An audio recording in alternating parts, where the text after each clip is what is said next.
On Monday, 28th August, the Deputy Defense Minister of Ukraine, Hanna Maliar, claimed that the Ukrainian forces had fully occupied the village of Rabotino on the Zaporozhye front lines, which has been the main epicenter of Ukraine's offensive. This village, which had been fought over for, well, almost 3 months, had now finally been captured by Ukraine, and that the Ukrainians would from this point on be able to advance forward further to the south towards the next village, Verbove, and ultimately towards Tokmak, and from there to Melitopol, the largest city further south, and then ultimately to the Sea of Azov. Well, maybe she didn't say all those last things, but that was the implication, and she did say that Rabotino had been fully captured by Ukraine. Now, this was somewhat strange because at the same time as Hanna Maliar was making that claim, there was a cascade of reports from various Russian sources that flatly contradicted this claim. They said that the Russians were still in physical control of the southern part of Rabotino. It was simply not true that Ukraine had consolidated control of the entire village, and that in fact most of the village was in the grey zone, no longer occupied by either party, but that the village had been largely destroyed, and that in fact there were very few buildings still standing, and the result was that troops, both from Ukraine and Russia, could not occupy most of the village because of the lack of cover. So that was what the Russian sources were saying, and they were sources which, up to this point, I've tended to find reliable. Lots of Russian, pro-Russian sources out there which are perhaps less reliable, but the sources that I'm speaking about, various telegram channels, media outlets, all connected in some way to soldiers on the front lines. They've provided detailed commentaries about the war. They've often criticized the Russian military leadership. They've often criticized the Russian government. They're usually the first to jump whenever anything goes wrong on the Russian side of the war. But on this occasion, they were all united in denying that, in saying that Hanna Maliar's claim was wrong, and that it was simply not true, and that Rabotino, far from being captured by Ukraine, continued to be contested. And I speculated thereafter that Hanna Maliar, who has made many remarkable claims at various times, in fact, after claiming that Rabotino had been captured by Ukraine, she went on to also claim that Bakhmut, the town the Russians call Artyomsk, much larger place, 75,000 people, as compared with Rabotino, 480 people before the war. Anyway, that Bakhmut is now effectively encircled by the Ukrainian military, and that the Russian forces are trapped there, a claim that was so obviously false as to be frankly nonsensical. So I speculated that perhaps Hanna Maliar was badly informed, and that she'd assumed that because of an intense Ukrainian attack on Rabotino over the previous days, she might have been led to believe that Rabotino had been captured by Ukraine, and might have reported that fact incorrectly, but in good faith. Well, recent events, especially events that took place yesterday, have led me to adopt a very different conclusion. And this stems by, first, a number of events and reports that took place yesterday. Firstly, it's clear that Ukraine is no longer making serious efforts, at least not for the time being, to capture Rabotino. The headlong offences towards Rabotino, the large numbers of tanks, armoured vehicles, the soldiers marching on foot towards Rabotino, the repeated attacks we've been seeing ever since Ukraine started attacks on Rabotino on the 7th of June. For the moment, at least, they seem to have stopped, and Ukraine is basically leaving the village alone. In fact, as of today, as of the time of making this program, from reading various reports, again, I should stress these are Russian reports, from reading various reports, Russian reports, I've started to form a view that there is actually no permanent presence by Ukraine in any part of Rabotino at all. Ukrainian soldiers might occasionally enter some of the ruins in the north, but it is simply not the case that Ukraine occupies even the northern part of this village. The Russians remain present in the south. Apparently they control and are entrenched in 5 or 6 buildings there, but the rest of Rabotino is deserted and largely empty of troops. So it seems that for the moment, Ukraine is no longer attacking towards Rabotino. And it became clear over the course of yesterday that Ukraine has now switched its focus. It's no longer trying to capture Rabotino itself. For the moment, it seems to have given up on that idea. It's instead focusing on this salient, this bulge that it's established in what was the zone of control or the zone of destruction north of the Surovikin line, which it has pushed into. It's established a kind of bulge there, and it's been making efforts to try to capture instead the different village of Verbove, which is also in this area, somewhat to the east of Rabotino. And yesterday, early in the day, there was a report that Ukrainian troops were not only closing in on Verbove, but they'd actually pierced the Surovikin line itself. There was a report which appeared, I believe, firstly in BITCHUTE in Germany. It was backed by photographs which claimed to show Ukrainian troops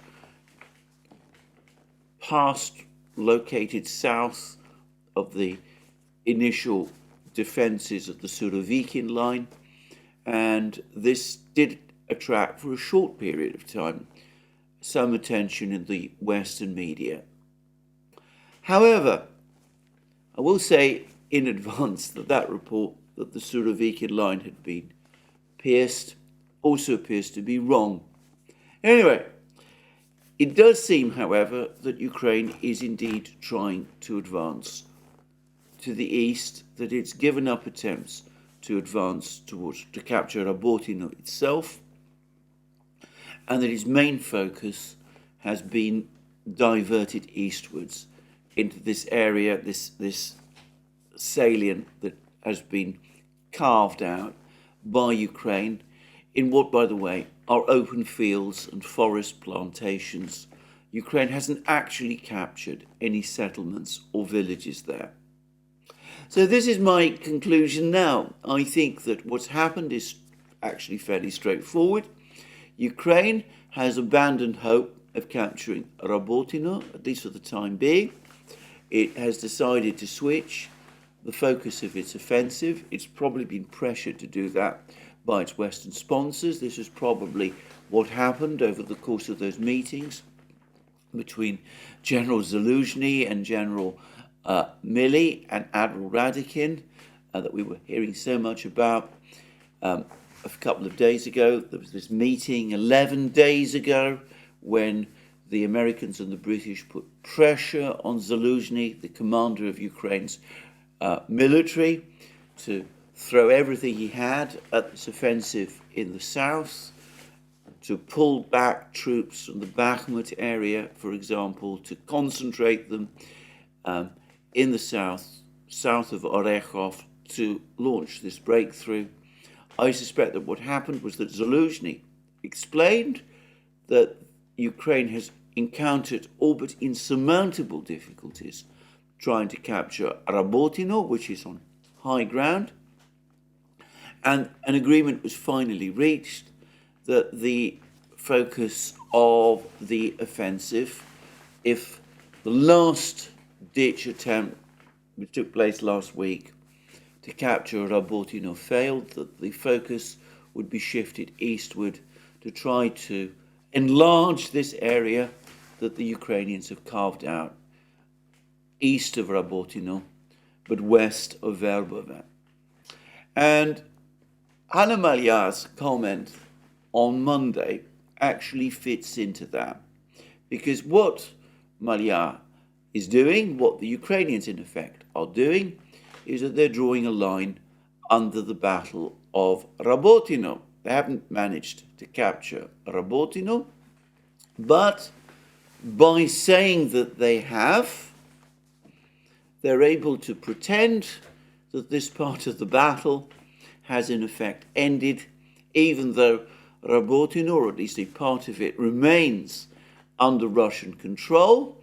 They can declare victory and move on and attack somewhere else, which they hope will be more promising. And I think that is what has happened. I think this is what that strange report that appeared on Monday was all about. It's a way, again, of managing expectations in Ukraine and with the Western media. People in Ukraine and in the Western media have been hearing an awful lot about Rabotino over the last few weeks. Ukraine doesn't want to admit that it's failed to capture it, so pretend that it's been captured and attack somewhere else. That, I think, explains the whole mystery. Now, what about this attempt to enlarge this area of control between Rabotino and Verbove? What is this all about? Well, Yevgeny Belitsky, who is the president, actually it's not very Yevgeny Belitsky, it's Vladimir Rogov, who's one of the officials of the Russian-appointed regional government of Zaporozhye. As I said, he's a Russian official. He suggests that, in fact, what the Ukrainians are trying to do by enlarging this area that they control east of Rabotino is that they eventually want to encircle and capture Rabotino itself. In other words, that this is ultimately a decision to abandon frontal assaults on Rabotino, but instead to engage in an envelopment exercise, Rabotino no longer being, therefore, the immediate objective, but remaining the long-term one.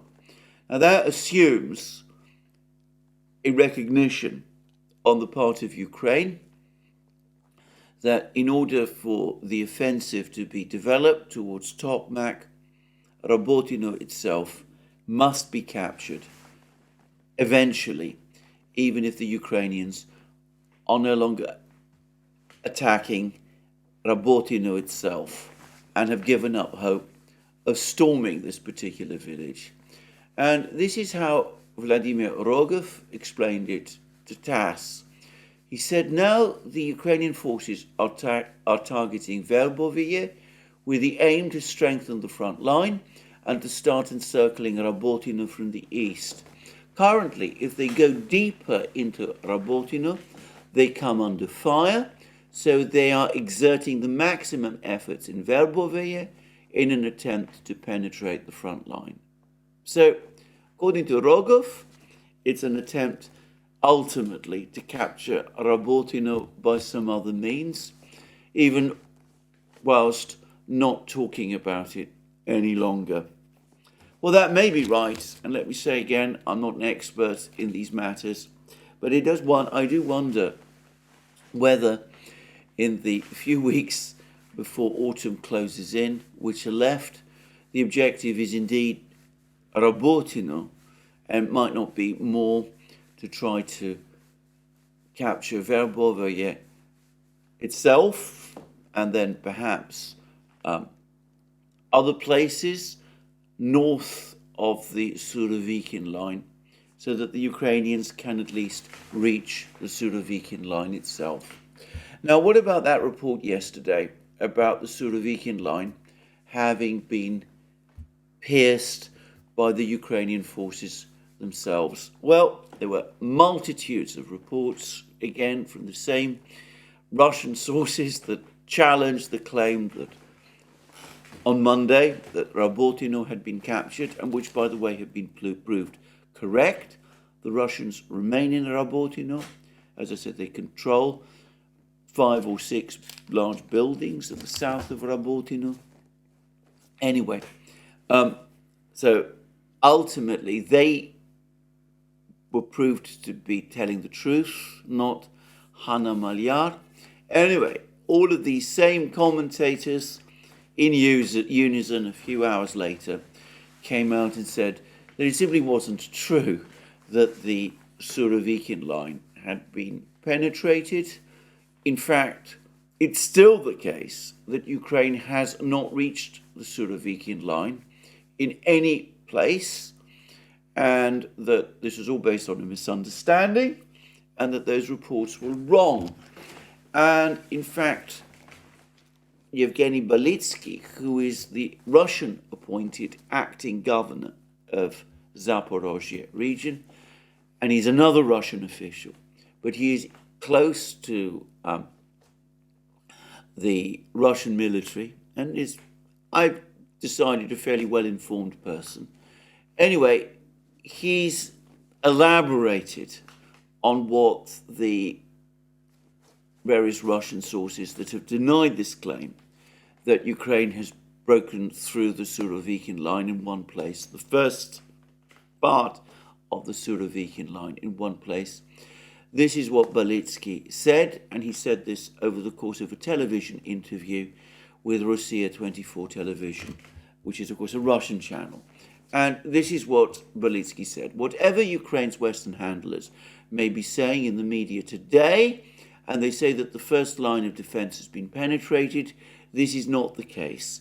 The first line has not been penetrated.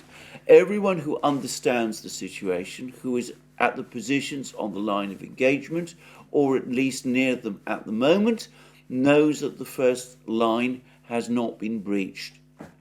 They have only approached the first line.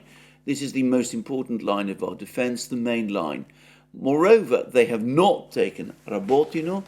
Our guys are quite firmly entrenched in the south of Rabotino. We occupy the commanding heights. The enemy enters a ravine, which is a mistake given that they are immediately shelled. The ravine in which they've entrenched themselves is simply a shooting range for us. We've allowed them to advance 3 to 4 kilometers into the ravine. They go in there and then they can't get out because the manpower losses are colossal. For example, a company of about 100 servicemen goes in, which is about 3 to 4 platoons, and then only one comes out. And that's what Belitsky said. Is any of this true? Now, again, let me repeat once more, I am not on the front lines. I'm not in contact with anybody who is. I can't categorically speak for what has happened. But one can make a number of points. The first is that if you look at the maps, and I'm not the best person to read maps, it seems to me that the place where the Surovikin line is supposed to have been breached is in fact somewhere to the north of the Surovikin line, which means that it cannot have been breached there. That's the first thing that I would say. Now, that's my reading of maps. Perhaps I'm wrong. Perhaps I'm not reading the maps correctly. But it doesn't look to me as if the maps themselves say that the Surovikin line has been breached. The one exception is a map produced by Suryak Maps. It's actually quite a good mapping channel, though I'm not the best person, as I said, to study maps. But it seems that this particular channel, which is reasonably reliable, that they might have been giving too much weight to some of the claims that were appearing on Ukrainian telegram channels and in Germany about a breach of the Surovikin line. And it is consistent with what we know about the battle. These Russian accounts are consistent with what we know about the battles. The Ukrainians no longer trying to capture Rabotino, seeking instead to enlarge their area of control, pushing towards Verbove, this other village to the east of Rabotino, apparently a bigger place. Certainly on maps it looks like a significantly bigger place. And there's been fighting taking place there. Now, over the course of yesterday and this morning, more reports trickling in from the battle lines, but these are all, again, Russian reports, all speaking about Ukrainian attempts to advance towards Verbove, and all of them saying that all of these attacks had been defeated and that the Ukrainians had been repelled and had suffered losses. And this also repeated again by the Russian Ministry of Defense in its various bulletins. So I have come to the conclusion that not only has there been no breach of the Surovikin line, but that Belitsky is basically right. Belitsky is basically right. The Ukrainians are indeed now focusing more on Verbove. This is what Belitsky says. This is what Rogov says. They've given up trying to capture Rabotino. They're trying to capture Verbove. Instead, they haven't breached the Surovikin line. They haven't even managed to breach the defences around Verbove. Verbove, probably a very difficult place to capture indeed. And all this business about a ravine, which Belitsky is talking about, important thing to understand is that, like Rabotino, as I understand it, Verbove is on higher ground. All this area in this salient that the Ukrainians have occupied is, in fact, on lower ground. So it is indeed the case that the Russians hold the higher ground and are indeed able to shell Ukrainian troops moving through this area, which is relatively small and which is, there's drones and probably minefields and all kinds of things in this area as well. And there's no reason, again, to doubt Russian claims that the Ukrainians are indeed suffering losses, though Belitsky's claimed that out of 100 men who go in to this area, only 25 come out. Well, I think we can put that to one side. I doubt that that's a scientific calculation. Anyway, that's the situation. And if this is correct, I'm going to suggest that, again, the media reports that we've been hearing over the last couple of days, which suggest that Ukraine is now finally achieving progress, are not far from being right, are actually almost the opposite of the truth, in the sense that Ukraine seems to have reconciled itself to its inability to capture Rabotino. It's attacking somewhere else. Apparently, these attacks, again, take place with light infantry. They're infantry assaults rather than armoured assaults as I said, this area that I've occupied by Ukraine is in lower ground, which makes it very dangerous for tanks and infantry fighting vehicles to operate there, because the Russians can track them, can shell them from above, and of course the helicopter gunships can swoop on them. And there's also reports, by the way, that the Russian Air Force is active, launching attacks on Ukrainian troops in this area. But anyway, that the Ukrainians, having failed to capture Rabotino, are starting to recognize that they're not able, in fact, to capture fortified positions by the Russians. And in effect, they're now returning to this practice of attacking in different places, probing for weaknesses along the Russian front lines, with perhaps relatively small numbers of troops,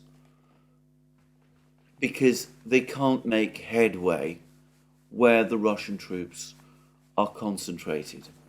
And that suggests to me not a successfully developing offensive, but perhaps an offensive which is starting to ebb away, which is consistent with what an awful lot of the other reports are saying.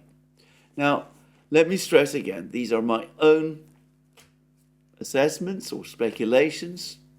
You may disagree with them if you wish, but certainly it is interesting that in the space of a few days, Ukraine has claimed wrongly that it has captured Rabotino, and it has claimed, or claims have been made on its behalf, that it has penetrated the Surovikin line, when it hasn't done so. And we've been getting all of these reports that Ukraine is suffering more losses trying to advance in this area, where the topography seems to be very much against it. Now, there was a very interesting report from one of these Ukrainian telegram channels, I forget which one, either Resident or Legitimate, about a report that General Zaluzhny is supposed to have delivered to President Zelensky. Now, again, it's important to give a health warning about these Ukrainian telegram channels providing these reports. We don't know, I don't know, how good their sources are, but it does seem to be the case that both Legitimate and or Resident have pretty good sources, because when they've spoken about meetings, discussions between Zaluzhny and Zelensky in the past, events have taken place subsequently which strongly suggest that the reports about these meetings and the disagreements that have taken place between Zaluzhny and Zelensky over the course of those meetings has been true. Anyway, according to this report, Zaluzhny reported to Zelensky that Ukraine is not going to be able to push forward towards Tokmak, the town to the south of Rabotino, which Ukraine needs to capture if it is going to advance towards Melitopol and ultimately towards the Sea of Azov, that Ukraine doesn't have the strength to capture Tokmak, at least not in this offensive, and that the best that Ukraine can hope for is to enlarge and stabilize this area of control that it has achieved east of Rabotino, this sort of salient on the low ground, try to cling on to it through the autumn and perhaps the winter, and perhaps just possibly use it as a base for a future offensive, maybe in the spring. This sounds to me, by the way, like a pretty tall order, but that supposedly is what Zaluzhny told Zelensky. And if so, if that is indeed what Zaluzhny told Zelensky, and what we're seeing happen at the moment is consistent with that, then I think we can also say something further, which is that the offensive, the Ukrainian offensive, has now, to all intents and purposes, run its course. If they're no longer seriously contemplating taking Tokmak, if they're not even realistically thinking about reaching the Surovikin line, if all that they can do is enlarge this area that they've carved out in what the Russians call the zone of destruction, perhaps stabilizing it by capturing Verbove, well, that might prove, again, more than they can manage, at least over the next couple of weeks. Well, I think we can say that in that case, the offensive has largely ended, and it has ended in strategic failure. Now, of course, I say that, that's my assessment. Events might show things to be different. It may be that Ukraine will find a weak place on the Russian lines and might indeed break through, and that the Ukrainian offensive can be restarted beyond that. Though, let me say again, the Surovikin line, the first barrier that makes up the Surovikin line, has not been reached, far less pierced, and that there are, of course, two further defense lines beyond that, and then Tokmak has its own layers of fortifications which are specific to that particular town, as does Melitopol, and that there are other defensive barriers as well, and that there are almost certainly more minefields and more defenses awaiting the Ukrainians the further that they advance, so that capturing this zone of control, if that's all that the Ukrainians can do, really doesn't put them even close to achieving first base. So, as I said, it would be a strategic failure. And I have to say that if it is indeed the plan to try to retain control of this area of low ground, surrounded by the high ground controlled by the Russians, with the Russian artillery and the mortars and surveillance devices and all of that, looking down on those Ukrainian troops on the low ground in this area, and try to hold on there through the autumn mud and the autumn rains and the winter and the snows. Well, all I would say is that is a pitiful thing to inflict upon the unfortunate Ukrainian soldiers who find themselves in that place. I would have thought that all it's going to do is going to expose them to more death and misery than what they've experienced already. In fact, I question whether this is a sustainable strategy. It could be that Zaluzhny himself understands this, but that he has to report to Zelensky some gains in order to get Zelensky's agreement to call the whole offensive off, and maybe that is what he's doing. Anyway, that's what I suspect is happening at the moment on the southern battlefields. Now, I will say that in one other respect,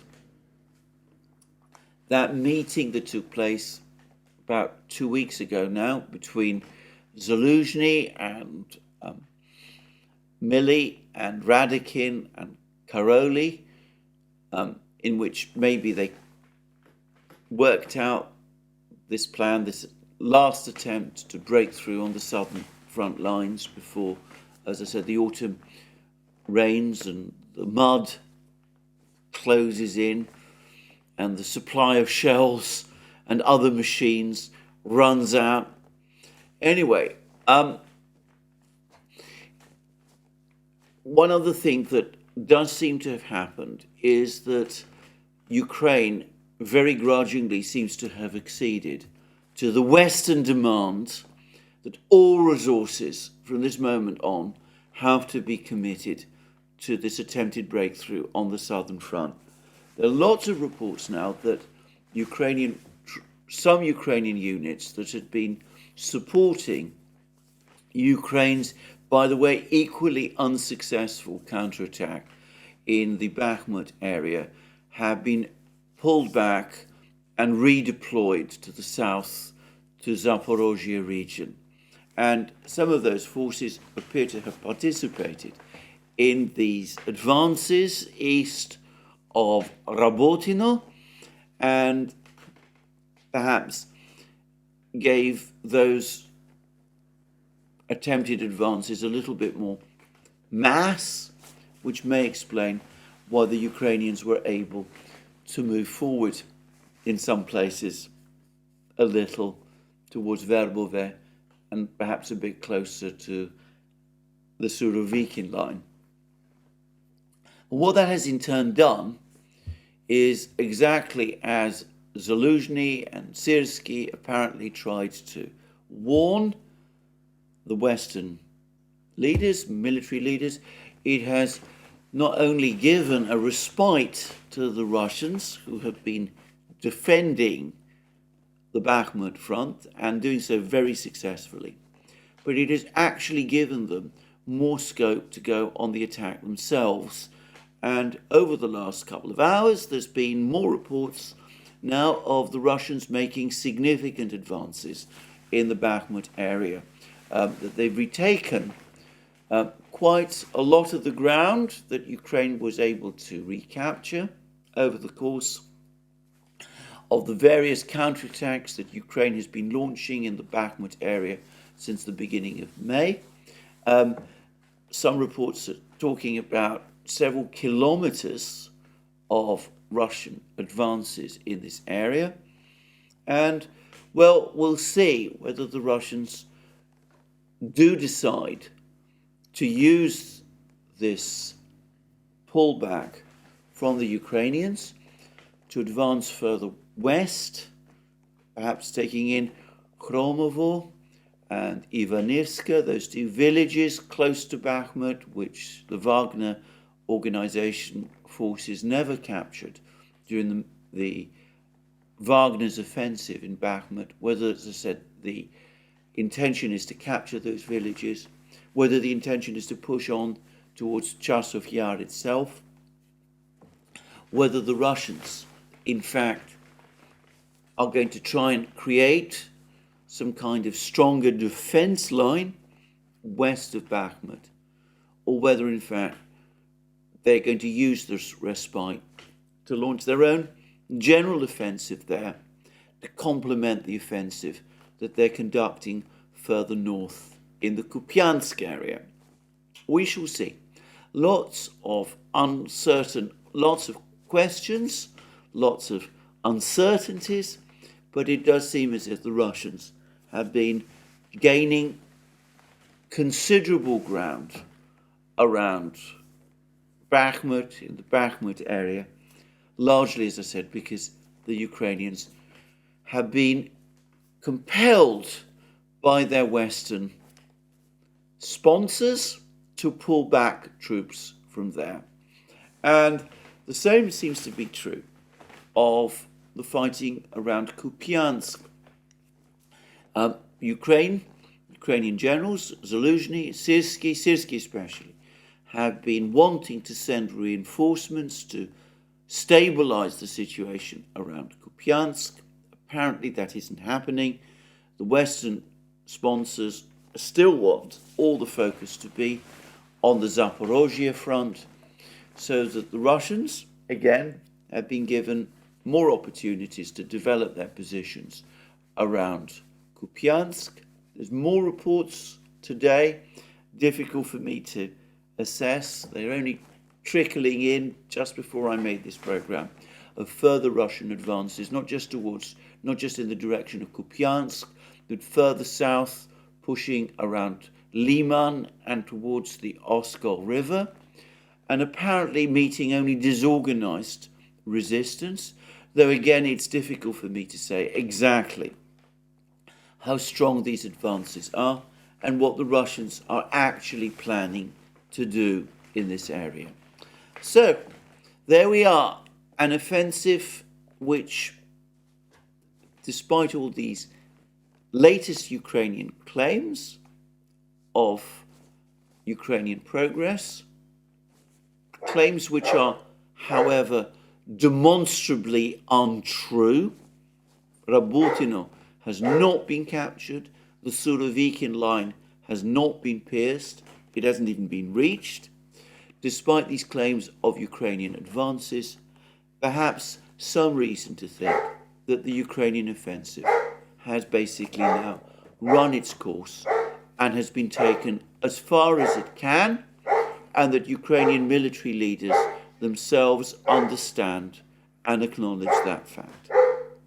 Anyway, that's the situation on the battlefronts today. As you will understand, there's an element of intrigue about what is going on. I'm not entirely clear what the Ukrainians themselves are trying to do. It could be that they have more ambitious plans than I've understood. It could be that they are, in fact, trying to create a springboard to push on through the Surovikin line and on to Tokmak, though I would have thought that the available time to do that is now running dangerously short. But, it could be that that's what the Ukrainians are thinking of doing. And, of course, there's also intrigue about what the Russians are up to, what their plans are in the north, whether they really are preparing some big offensive, as various Russian officials have been saying, and what the Russians are thinking about doing. One thought that did occur to me, and I will say straight away that this is my own thought, and it might not be the kind of thing that military leaders actually do, is that it could be the case that the Russians, one reason why they might be taking an incremental approach in their push towards Kupiansk and the Oskol River, is because the Russians are, of course, aware of these discussions taking place between the Ukrainians and the Western powers. They're aware that the Western powers are putting pressure on Ukraine to reinforce the Zaporozhye front lines and to strip Kupiansk and Bakhmut of potential defenders, and that the Russians don't want to do anything that might oblige the Western powers to soften that position or to compel the Ukrainians to disregard the instructions that they're getting from the West. In other words, they would rather that Ukraine continue to focus and commit all its available reserves in the south, where they continue to be ground down, weakening its defences in the north, making, in other words, the situation more ripe for a big Russian offensive in the north, which all the indications are is certain to come. Anyway, there is one other piece of information that is now coming, and it's becoming increasingly clear, and which does, I think, highlight some of the actual realities about the war. We have all of these tantalizing hints from Russian officials. Some of them are now openly talking about a Russian offensive, and as I've said already, some of these officials are serving military officers. They presumably have been briefed to some extent. Belitsky, who is a Russian official, the acting head of the Zaporozhye regional government, has hinted that Putin himself told him about a planned Russian offensive over the next few weeks, over the course of a meeting that Belitsky had with Putin last week. But so far, it must be said that these are more hints than clear indications. Whereas on the other side, from the Ukrainian side, we're getting now not just hints, but clear steers from people like Zelensky himself that Ukraine is indeed planning a major mobilization. Now, this is not a mobilization of 1 to 3 million men that some people have been talking about. There are various figures that have been cited. The suggestion is that Ukraine is planning to mobilize 200,000 men this autumn. Others figures that I've seen of 300,000 men. There's now even a suggestion that Ukraine is actually planning to mobilize over the course of the autumn and winter 500,000 men.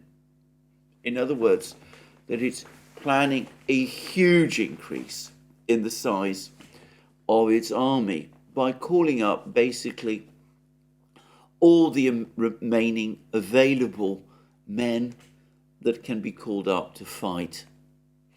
And it's openly spoken about that this huge call up of men is partly now intended to plug gaps in the Ukrainian army. The Ukrainian army has suffered very severe losses over the course of this offensive. It's been suffering very severe losses throughout the war. I'm not going to get into a discussion as to how heavy those losses are, but that Ukraine desperately needs not just to plug the gaps in the existing units and to reconstitute them, but presumably to create a reserve itself. And I have to say that this, to me, strongly suggests that Ukraine is anticipating another Russian offensive. It is no longer expects this offensive that it has itself carried out to succeed. It's no longer really expecting a breakthrough towards Tokmak or Melitopol or the Sea of Azov. It's desperately calling up every man that it can to parry this huge Russian offensive that it anticipates is going to come.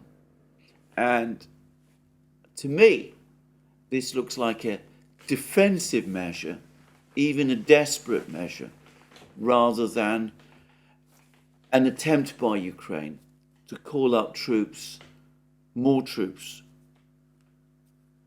to go on the offensive itself, which was true of those earlier mobilizations that Ukraine conducted over the course of 2022.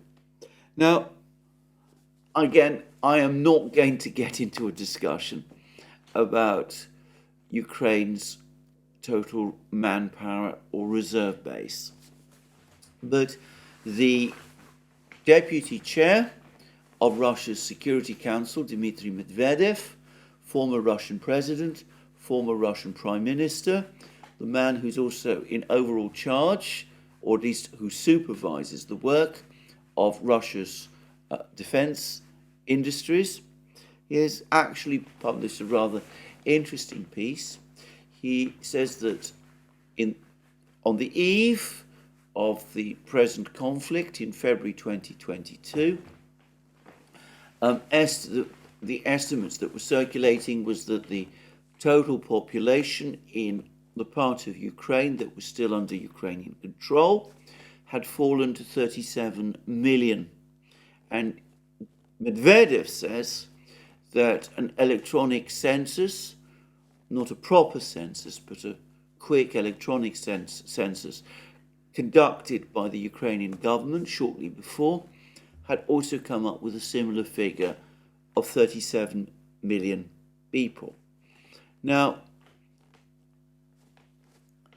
Medvedev has pointed out that 8 million people out of those 37 million have left for the West, mainly women and children.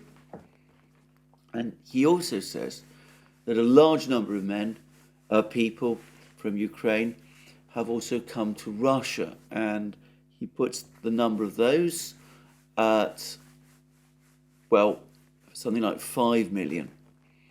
So that would, according to Medvedev, mean that Ukraine's current population, the population in the territory currently controlled by the government in Kiev, is now below 30 million.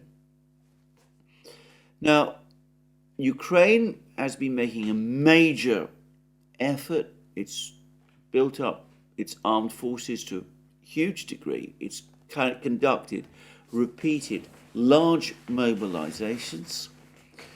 If it's going to call up another 200,000 or 300,000 men, or even 500,000 men, then I think that this is already going to cause a very, very big stress on a Ukrainian society which is already heavily stressed by the effect of the war. And I noticed that there was a protest in Kiev. This is in no sense an anti-government or anti-war protest, as far as I could see. It was a protest from families who were asking for information about their loved ones who are in the Ukrainian army. There's worries, increasing worries, that they're not getting reports about what's happened to their loved ones. Apparently that is what this protest was about. I've had only sketchy reports about it. I'm not sure even how big it was. But I get the sense that morale in Ukraine has been sagging. There was, after all, a Washington Post article that said as much. Another gigantic call-up on this scale will mean that literally everybody, every family in Ukraine is going to be affected by this further call-up at a time when morale is sinking. I do wonder how the Ukrainian public is going to respond. In 2022, there was an upsurge of optimism, maybe not always well-placed optimism about the direction of the war. There'd been the Russian withdrawal from around Kiev. There'd been the successful offensive in Kharkiv. There was the, in my opinion, disastrous offensive in Kherson region, which did, however, result in Kherson city itself being recaptured by Ukraine. But, it was possible to spin optimism in Ukraine, to say that Ukraine was actually doing well in the war. I wonder this time whether it's possible to do the same on this occasion after an offensive which has been a failure, and whether it'll be as easy to call up people from a much reduced manpower base in conditions of falling morale by comparison with the situation last year when morale was undoubtedly much higher. Anyway, there we are. That's all I'm going to say about this situation. There's been some suggestions, by the way, that if Ukraine conducts a call-up on this kind of scale, the Russians conceivably might do the same. And of course they have a very, very much bigger manpower pool to draw upon. Anyway, that's all I wanted to say about these issues. I do want to touch on briefly the question of the drone attack on Pskov. This is this attack on this airfield, and about the Ukrainian drone offensive overall. There's been some very remarkable claims about the Ukrainian drone offensive. There was an article in the Telegraph, which I have to say left me gasping, as some of these articles that I read in the Western media occasionally do, in which it actually sought to explain why the Ukrainian drone offensive against Russia was proving so much more successful and effective than the Russian drone and missile offensive against Ukraine. Now, as I said, that seems to me a fantastic line to take, because by every measure, any measure that you want to adopt, the opposite is obviously true. The Russian drone and missile offensive against Ukraine is orders of magnitude greater and more powerful, and is inflicting vastly more damage. By way of comparison, there was another attack that took place some time ago on a railway siding. Apparently, large numbers of Ukrainian personnel were killed, including some apparently quite important personnel. This is almost a routine event now as a result of these Russian drone and missile attacks. And this is my point about the attack on Pskov, because yes, Ukraine is able to send drones into Russia, and they can reach quite long distances. They can reach places like Pskov, which are, I believe, 800 kilometers from Ukraine's border. There were rumors earlier that these drones were sent from Estonia, but apparently they were not. The Russian authorities are quite clear that they came from Ukraine. But the point to understand is the attack on Pskov was one attack, and Ukraine has been sending lots of drones all across Western Russia. And as has been pointed out, these drones are quite small. They're constructed from paper and cardboard in some cases, and wood and plastic and other synthetic materials. They fly very low. They're difficult to track with radars. The Russian radar systems may be very sophisticated and integrated with each other, but they can't cover every single meter of Russia's giant western airspace. So it's unsurprising that some drones get through. The overall point is, however, that in order to get through, these drones have to be small and light, which limits the amount of damage an individual drone can do, unless it hits a particular target, like one where there's fuel tanks or something of that kind. And despite the difficulties that the Russians are faced with in dealing with these drones, the fact is, overall, they are very successful in dealing with these drones. The vast majority of them, as far as I can see, fail to reach their targets, and when they do only superficial damage. The drone attack on the airbase in Pskov was probably conducted precisely because this particular airbase, as it's an airbase of transport aircraft, was probably more lightly defended than other air bases.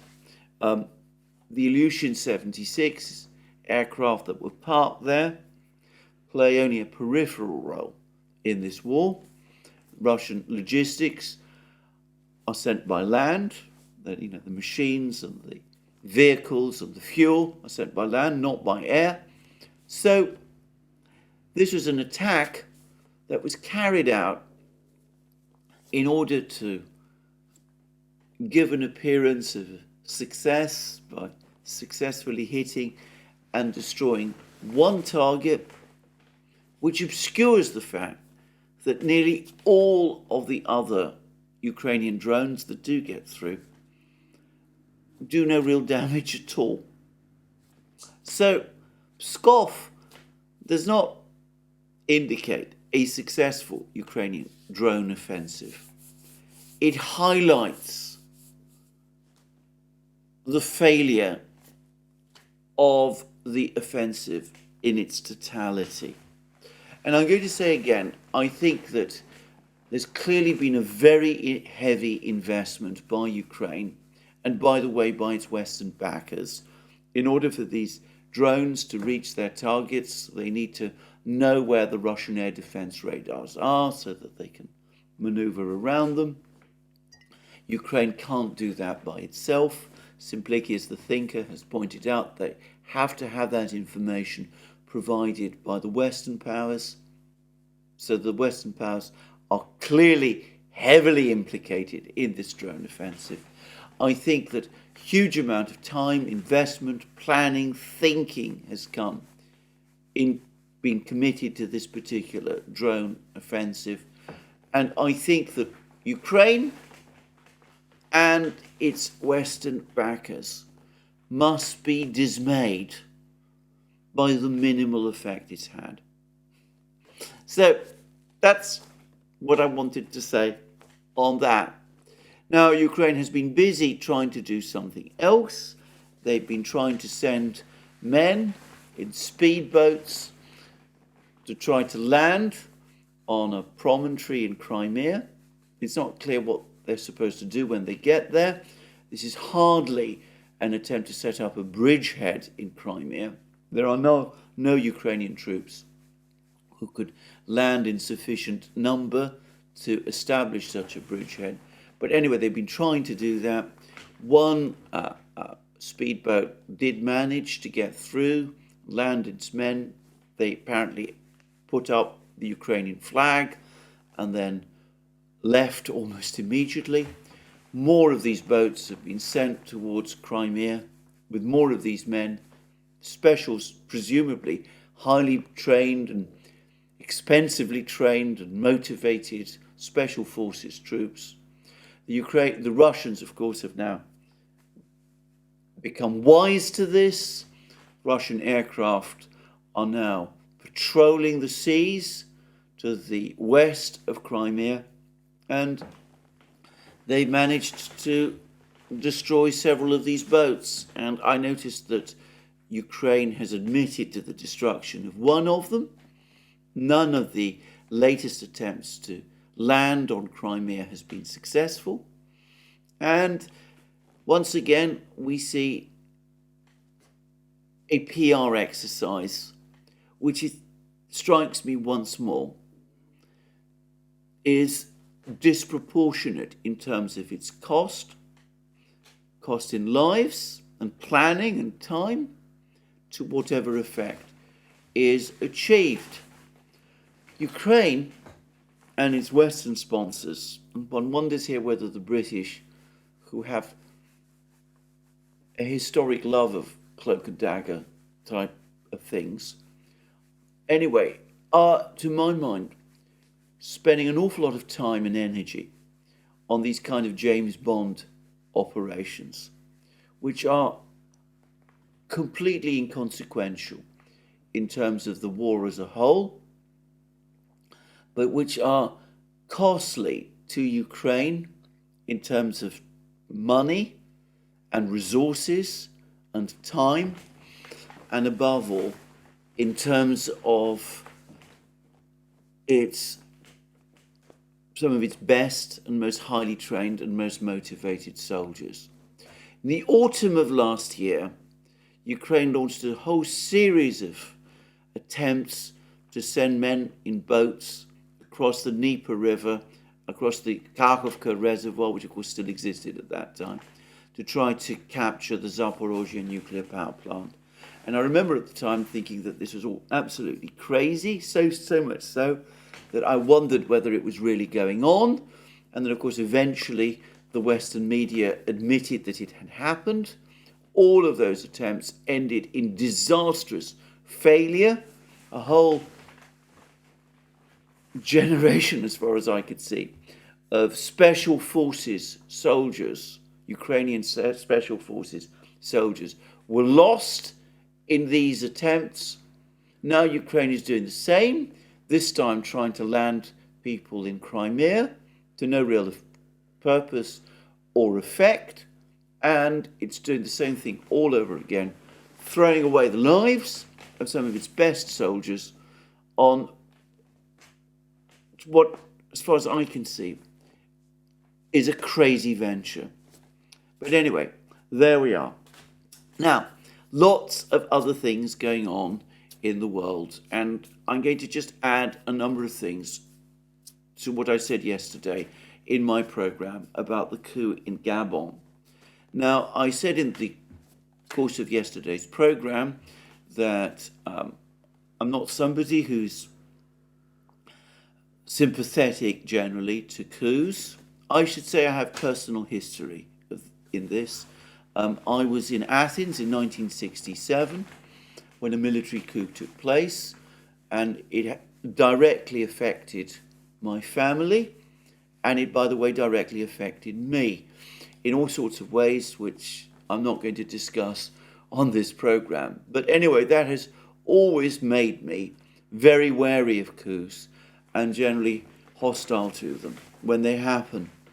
But one thing I had not appreciated about Gabon is that President Bongo, who is the president who has just been overthrown by the army in Gabon, is in fact the scion of a family which has ruled Gabon ever since 1967, shortly after Gabon obtained independence from France.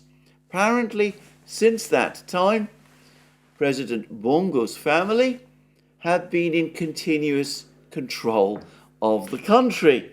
In fact, the president of Gabon in 1967 was a President Bongo who is directly related to the President Bongo that has just been overthrown. Now that strongly suggests to me that whatever system existed in Gabon since the 1960s almost certainly was a democracy, if it called itself that, in name only. It looks like it was ruled by a family. And I've also been reading, and my source here is the Financial Times, that there's been growing disaffection amongst the people of Gabon, that they remain very poor, whereas the president's family, in other words, the ruling family, has become extremely rich on the back of Gabon's oil wealth. Now, all of that explains the popularity of the coup, and it would also suggest as well, by the way, that that the Bongo dynasty, if we can call it that, have been reliable allies and friends of France and ultimately of the West and of the United States, since without the support of these Western countries, it's difficult to believe that they would have been able to remain in power in Gabon for so long. So perhaps this event in Gabon is starting to look a little less like a classic coup and more like an insurrection against a deeply unpopular president and his ruling family. Anyway, that's information that I've gained from the Financial Times. If anybody wants to push back on it, they're welcome to do so. But to reiterate the point I made yesterday, what this event in Gabon, this coup in Gabon, also highlights is the fragility of the French-based system in Africa. It suggests that French control is slipping, is breaking down, and I suspect that we're going to see more such developments work out over time. Second is that there's been some rather interesting news on the energy front. Firstly, it now turns out that the EU, having cut itself off from Russian pipeline gas to all intents and purposes by, well, first suspending the Nord Stream imports via the Nord Stream pipelines and then looking the other way as Nord Stream itself was destroyed, with pipeline gas increasingly reducing from Russia via the pipelines through Ukraine and perhaps Turkey as well. Anyway, the EU is apparently increasingly buying Russian liquefied natural gas. They can't do without Russian gas, so they're having to buy Russian gas, obviously in only a fraction of the quantities in which they bought that gas before. But anyway, they are buying Russian gas again, and they're doing it increasingly in the form of LNG. And this is having an effect on global natural gas prices, which are creeping upwards together with oil prices.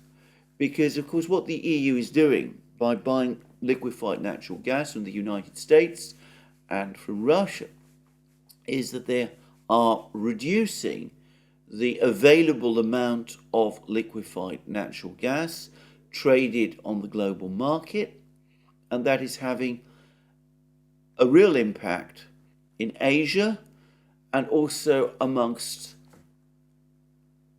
poorer countries that are having to pay more for their liquefied natural gas. Oil and gas prices are now starting to creep up. Energy prices are starting to creep up. I'm getting the sense that inflation is creeping up altogether. We will see whether that is indeed the case and what political effect that has in the United States and in Europe going forward. Alongside that news about liquefied natural gas, there was a very interesting and rather bitter article in the Financial Times, which touches on the failure of the Western-imposed price cap on Russian oil, and it angrily talks about the fact that there's been considerable evasion of the implementation of the oil price cap, and it talks about the fact that some of the documents have been, that there's all sorts of things done with the documents to conceal the fact that the oil price cap is being exceeded, and it calls for tighter enforcement of the oil price cap. Let me repeat again what I have said before. If this evasion is taking place, it is happening with the support, the complicity of Western governments. It couldn't happen otherwise. The reason it's happening is because at a time when the major concern in the West is inflation, the pressure on living standards, the West does not want to see a further increase in the price of oil, and therefore they want to see Russian oil traded, and that means accepting that Russian oil is going to be traded at market rates. If pressure on energy prices continues, any idea of tightening up enforcement of the price cap is frankly it is fatuous. Lastly, I notice that along with President Putin, President Xi Jinping of China has also decided that he's not going to attend the G20 summit in Delhi. Now, there's been some suggestions that this is because of tensions between China and India. I think that this is not the case. I think both the Chinese and the Russians have probably spent a great deal of time discussing the absence of Putin and Xi Jinping from the G20 summit. I think that The reason Xi Jinping and Putin are not going to the G20 summit is because, in Putin's case, he doesn't want to be dodging all the time Western leaders. In Xi Jinping's case, he doesn't want to be maneuvered into a meeting with President Biden. I think that the Chinese, at this moment in time, do not want anything that could be construed as any form of summit between Xi Jinping and President Biden. But there is a bigger story behind this, which is that I think that both the Chinese and the Russians, and increasingly other countries as well, have decided that the G20 is no longer working, that their priority from this point on is to build up the BRICS, and I think the Chinese and the Russians are reassuring the Indians that that's the priority now, and of course India is a key player in the BRICS. I'm going to make my own little prediction, which is that Russia, of course, is going to chair the BRICS next year, in 2024. There will be a BRICS summit in Kazan, but I think at some point over the course of that summit, with the BRICS now expanding, with a structure for the BRICS being created, I think a decision will be made to set up a BRICS secretariat, and I would not be surprised if the proposal was made that the headquarters of that secretariat, which would be in effect the headquarters of the BRICS itself, would be located in Delhi. Anyway, that's all I'm going to say today. This is my program for today. I've spent a lot of time on Ukrainian military developments, perhaps less so in future programs, if indeed the offensive, the Ukrainian offensive, is winding down, as I rather suspect. But let me remind you once more, you can find all our programs on our various platforms, especially Locals and Rumble. You'll find links under this video. Remember, you can support our work via Patreon and Subscribestar. Links under this video also. Please don't forget to check out our shop, where you can buy our various amazing things, our magic mugs, our hats, our hoodies, our t-shirts, our sweatshirts, all those great things. I'm now increasingly working out how to re-engage with Twitter, or should I call it X from now on. So please look out for my return to Twitter. I dipped my toe in Twitter in the past, but I'm probably going to do so in a more organized way in future. So please look out for me on X. Can I just say that there is a channel there which calls itself the Alexander Mercouris channel, and which has links to all my videos. As far as I can see, it's a friendly sort of page or Twitter feed, but it's actually not by me, and the person who's running it, who, as I said, as far as I can see, is doing this in a friendly way in order to fill a vacuum due to my own absence from X. Anyway, this person, as I said, he's not done this with my agreement or knowledge. He's not, as far as I can see, done anything wrong. I'm not complaining about what he has done, but I would just say that's not me. Soon you will find the actual, real, genuine Alexander Mercouris place on X, and I will be joining in myself fairly soon. Last but not least, just to remind you again, if you've liked this video, please remember to tick the like button and to check your subscription to this channel. Thank you again for joining me today. More from me soon, and have a very good day until we speak again.